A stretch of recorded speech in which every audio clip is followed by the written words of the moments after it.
Samuel n'aurait jamais imaginé que ce jour serait différent.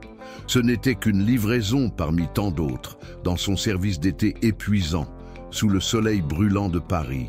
Il était livreur de colis, courant à travers les rues de la ville, qui, bien qu'imposante et luxueuse, le faisait aussi se sentir invisible à maintes reprises.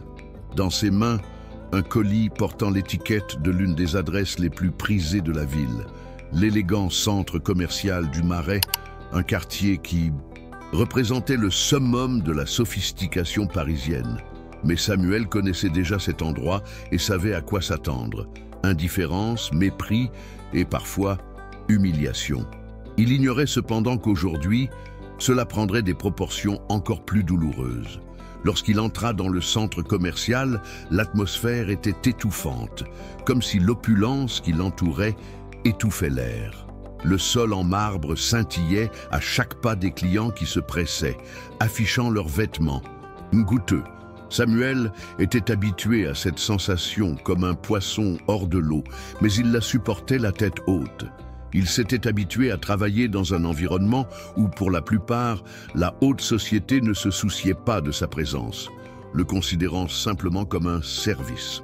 Mais cette cliente était différente. Elle était grande, blonde, vêtue d'une robe rouge vif qui semblait avoir été taillée pour attirer l'attention.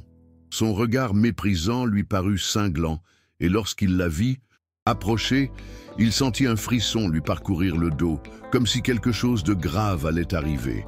Elle ne dissimula pas son irritation en voyant Samuel s'approcher avec le colis. Son sourire était forcé, un mélange de dédain et d'indifférence, comme s'il n'était qu'un élément parmi d'autres du luxueux décor qu'elle fréquentait. « Voici votre colis, madame », dit Samuel, s'efforçant de garder une voix posée et maîtrisée, malgré la tension grandissante dans sa poitrine. Il ne savait pas exactement ce que la femme allait faire, mais il savait qu'elle ne le traiterait pas d'égal à égal. Elle regarda le colis, puis le regarda avec un regard débordant de mépris. « Vous n'êtes qu'un livreur », dit-elle d'une voix suffisamment forte pour que les autres clients l'entendent. « Pauvre bon marien, n'est-ce pas? Que faites-vous ici dans mon monde ?»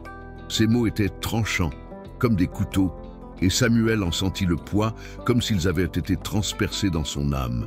Pendant un instant, tout autour de lui sembla se brouiller.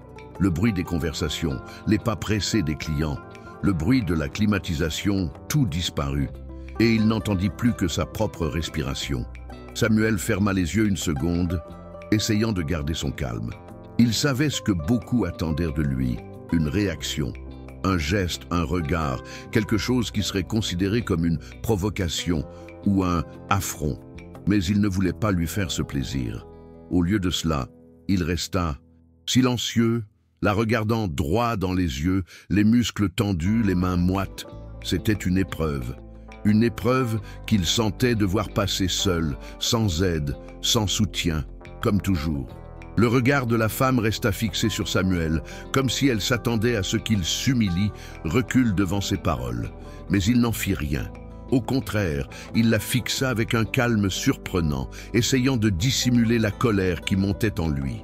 Le sang dans ses veines semblait bouillir, mais il savait que réagir comme elle l'attendait ne ferait qu'attiser son mépris. Mais avant qu'il puisse répondre, ou même lui tourner le dos et s'éloigner, un événement inattendu se produisit. Un homme à proximité, un client qui s'approchait pour regarder la vitrine d'un magasin, sortit son téléphone portable de sa poche et commença à filmer la scène. Samuel remarqua le mouvement, mais il ne pouvait rien faire. Il se sentait encore plus exposé, comme si la honte que cette femme lui avait infligée était désormais amplifiée et enregistrée aux yeux du monde entier. « Regardez ce qu'on a là, les gars », continua la femme d'une voix plus forte, consciente d'être observée. « Ces gens-là se croient autorisés à se promener ici comme s'ils étaient comme nous, à jouer les importants, à se prendre pour des super importants. C'est une honte ». Ces paroles étaient cruellement calculées, et l'humiliation ressentie par Samuel était si intense qu'il dut refermer les yeux pour tenter de garder le contrôle. La scène s'éternisait comme au ralenti. Le bruit de sa respiration, les rires étouffés des autres clients en arrière-plan, tout cela transformait l'environnement en un cauchemar vécu en temps réel. La vidéo fut publiée en quelques minutes. Samuel savait qu'elle se répandrait, mais l'ampleur de ce qui se passait était inimaginable. Il ressentit un sentiment de vide, un mélange d'impuissance et de colère. Comme si le monde entier regardait cette scène, le jugeant sans même connaître son histoire. Le pire, c'est qu'il ne pouvait rien faire d'autre que la subir.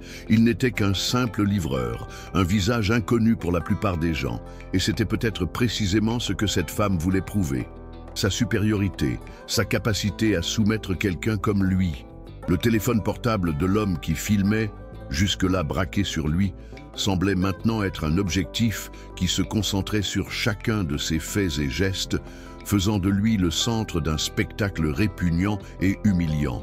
Le centre commercial, qui avait autrefois semblé un lieu de luxe et de sophistication, ressemblait désormais au décor d'un spectacle d'horreur.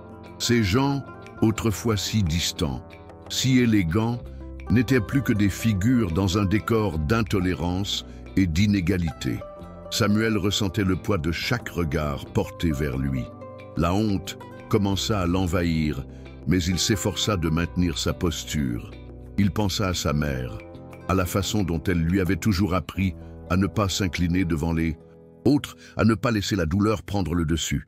Mais la douleur était toujours là, brûlante, pénétrant chaque fibre de son être. Il voulait sortir de là, disparaître de ces caméras, de ces rires, de cette humiliation publique. Mais il ne pouvait pas maintenant. La vidéo a rapidement fait le tour des réseaux sociaux et la scène est devenue virale. Les messages de soutien à Samuel ont afflué, mais malheureusement, les critiques et les attaques ont suivi. La femme qui l'avait humilié, bien protégée par son statut social, est restée silencieuse, mais beaucoup ont commencé à la condamner sur les plateformes en ligne. Le scandale était inéluctable et Samuel s'est retrouvé au cœur d'un ouragan qu'il n'avait jamais souhaité. Les réactions sur les réseaux sociaux ont été vives. Certains, indignés par le racisme et l'humiliation publique, ont exigé que la femme rende des comptes. D'autres, plus cruels, ont reproché à Samuel d'avoir provoqué la situation, de ne pas connaître sa place au sein de la société qu'il servait. Cela lui a retourné l'estomac. Les mots, les jugements lui étaient lancés comme s'il était une cible facile, sans comprendre la complexité de sa vie. Mais l'impact ne se limitait pas aux réseaux sociaux. Samuel réalisait que même des heures après l'incident, il ne parvenait pas à se sortir la scène de la tête. Le regard de cette femme, le poids de ses mots, résonnaient encore dans ses pensées. Mais quelque chose changeait en lui. Il ne savait pas exactement quoi, mais une partie de lui commençait à pressentir que peut-être cette humiliation publique n'était pas seulement une malédiction, mais une opportunité. Il ne pouvait pas revenir en arrière. Il ne pouvait pas faire comme si de rien n'était. Ce moment, si douloureux et honteux, était désormais hors de son contrôle, mais il avait décidé de ne plus être victime de ces mots. Ces mots ne le définiraient pas. Au fil des heures, le scandale prit de l'ampleur. Samuel commença à recevoir des messages directs sur les réseaux sociaux, certains encourageants, d'autres violemment critiques. Mais un message en particulier fit battre son cœur plus vite, celui d'une journaliste d'un grand journal parisien. Elle souhaitait l'interviewer, entendre sa version des faits, donner une voix à son histoire.